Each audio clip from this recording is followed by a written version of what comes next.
Bienvenue sur votre chaîne, Info de l'heure.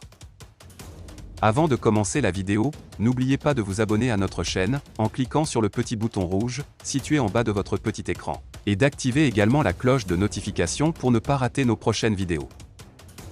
Bon visionnage.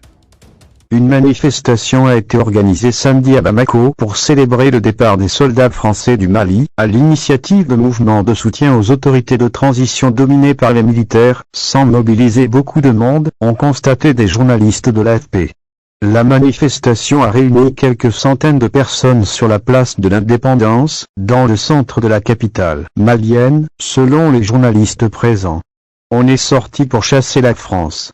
On n'a pas besoin de la France. Qu'elle s'en aille, a dit à l'AFP Issa Diarra parmi les manifestants. Il dit être derrière le chef de la junte, le colonel Assimi Goïta, et le Mali. La France a été chassée.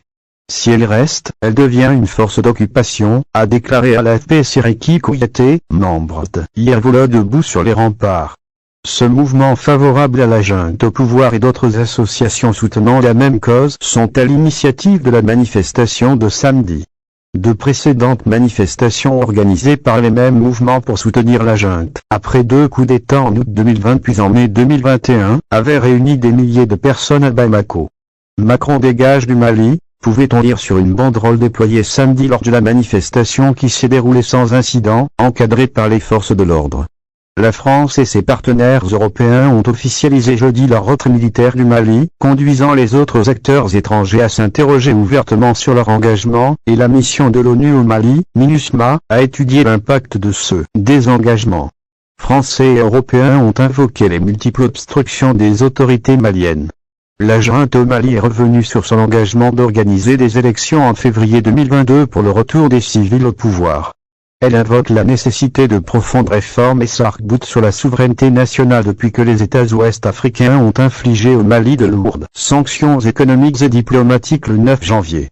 La prise du pouvoir à Bamako par des militaires n'a pas enrayé la spirale de violence qui frappe ce pays sahélien depuis l'invasion djihadiste en 2012. Les violences parties du nord se sont propagées au centre, puis au Burkina Faso et au Niger voisin. Elles ont fait des milliers de morts civiles et militaires ainsi que des centaines de milliers de déplacés, malgré le déploiement de forces musulmanes.